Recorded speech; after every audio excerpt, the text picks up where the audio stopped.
10 minutes to go until 7 o'clock. We have your top stories in our Smart Start before you head out this Thursday. Coming up today is the sentencing for a killer in a 2025 homicide in Rochester. Last year in late January, 24-year-old Marcus Graham shot 47-year-old Jesse Jameson in the head as he was driving a car. Jameson crashed on Colton Place and the vehicle he was in caught fire. Prosecutors say Graham targeted the victim following an earlier conflict. He went on to plead guilty to manslaughter. Graham is expected to get 22 to 25 years in prison when he's sentenced coming up at 9:30. We are working to find out more about the circumstances leading up to two people being found dead in Wayne County following an apparent murder-suicide. We need to divert you to Route 31 for the report as possible murder-suicide. A male has a gun in his hand. Male and his wife are in the residence. 271's on location with two deceased.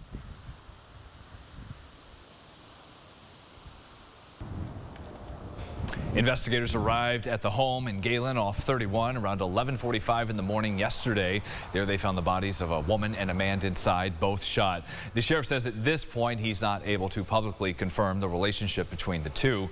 The property was blocked off with crime scene tape for hours. News 8 did hear from a few people at the scene who told us they are family members, but they declined to speak on camera and they didn't share any further details on the case. Once we do learn more about that man and woman found inside the home, we'll share that with you throughout the day on air, midday at noon, and online at rochesterfirst.com. As we look ahead in a few hours, Rochester Mayor Malik Evans will speak, giving an update on the city's public safety initiatives. He and members of his team will have a news conference this morning at 10 o'clock happening downtown. All this comes after earlier this summer, the mayor announced they were looking at legal ways to roll out a curfew again following the violence we saw during the holiday weekend for July 4th.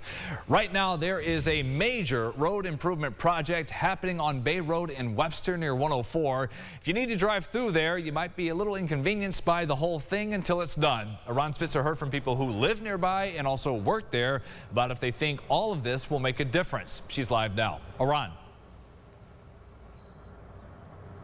Brennan, the Bay Road Improvement Project runs from 104 to Lake Road. Now the county is doing many things with this project, but the main thing they're doing is called a road diet. That's a technique to reduce the number of lanes on a road cross section. So in this case, a 4-lane section is converted into 3 with a single travel lane in each direction, a middle turning lane, and wider shoulders. Sheila Kay, the assistant manager at Bay Road Grocery Store, says it's affecting business, but she's seen how dangerous the road can be.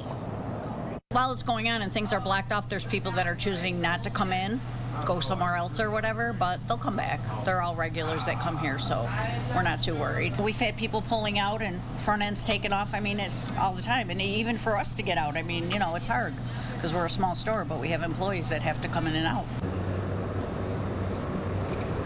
We saw Erica Leach mowing her friend's lawn and asked her about the project. She definitely wants the wider shoulders for safety while doing things like mowing. I've had friends killed on this road just from the speed limit and the lack of space this road has. It's always been too congested and that people don't drive the speed limit, and it's horrendous. Now for this project, they've shifted lanes. Some lanes are closed and, you know, the shoulder is closed as well. So that's the inconveniencing part. Nearly 15,000 vehicles go through Bay Road daily, according to the county. Now, if all goes as planned, this project is slated to be complete at the beginning of August. Brennan.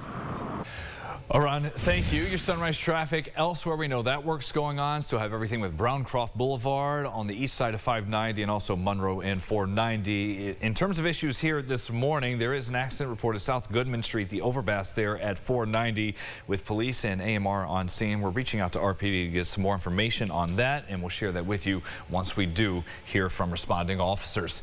New York's AG Tish James is joining a coalition of 19 other attorneys general in suing the federal government over the EPA's rollback of greenhouse gas limits for certain commercial refrigeration and AC equipment.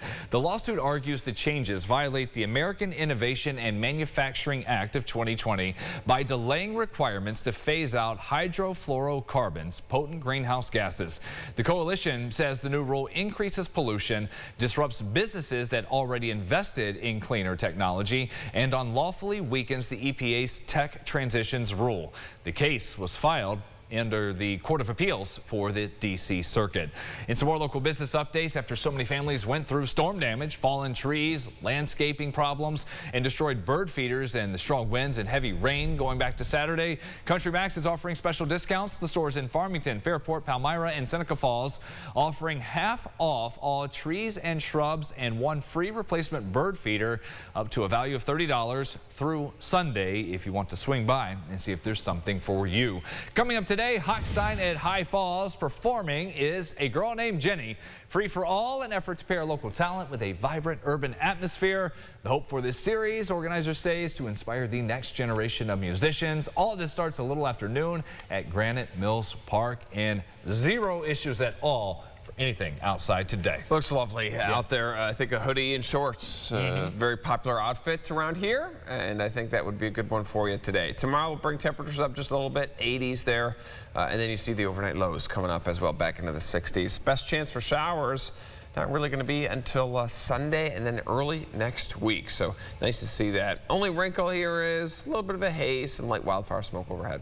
At 9 o'clock, you can find us for our podcast, Second Cup of Sunrise, our soda taste tests, AI teachers in the classroom. Thoughts on that? A whole lot more. We'll see you there on the streaming app. CBS Mornings on the way at 7. Enjoy your Thursday, everybody.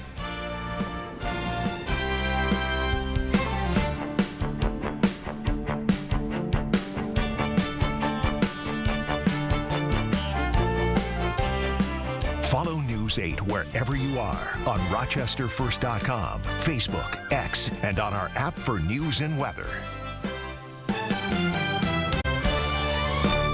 Get the Rochester First streaming app today for everything you love from News 8 on demand, plus exclusive shows you won't see anywhere else. Search ROC and download for free on Roku, Amazon Fire, and Apple TV.